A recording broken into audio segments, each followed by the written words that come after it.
विकसित भारत का road map. प्रधानमंत्री मोदी द्वारा लाल किले की प्राचीर से सप्तधारा का ऐतिहासिक आह्वान।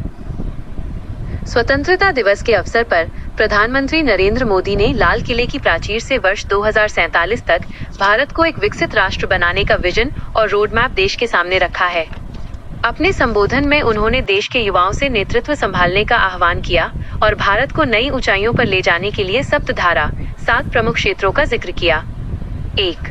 विजन और मुख्य बातें। सशक्त युवा और नेतृत्व।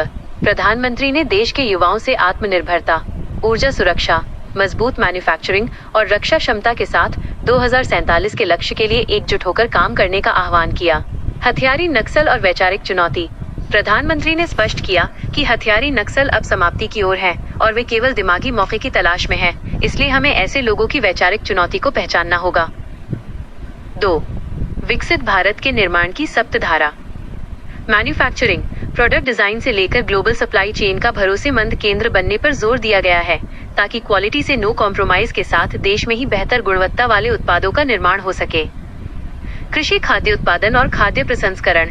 किसानों को दुनिया के बाजार के लिए तैयार करने की बात कही गई है, जिसमें खेत से लेकर एक्सपोर्ट मार्केट तक को जोड़ना, केमिकल फ्री खेती और FTA के तहत पर्यावरण व श्रम संबंधी मानकों पर खरा उतरना शामिल है।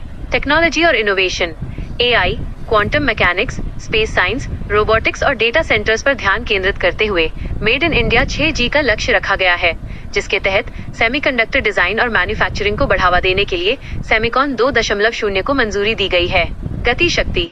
आधुनिक राजधानी, हाई स्पीड रेल नेटवर्क, वेटरवेज और एयरपोर्ट्स के साथ मल्टी मॉडल लॉजिस्टिक्स की व्यवस्था को बेहतर करने पर बल दिया गया है। रक्षा शक्ति। आधुनिक हथियारों, रक्षा प्रणालियों के मामले में आयात पर निर्भरता घटाने और साइबर सुरक्षा में चौकस रहने पर विशेष जोर दिया गया है। ग्रीन और blue economy. Renewable energy, energy storage और ग्रीन मैन्युफैक्चरिंग को बढ़ावा देते हुए वर्ष 2035 तक देश की इमर्शन इंटेंसिटी को GDP के 47% तक लाने का लक्ष्य रखा गया है।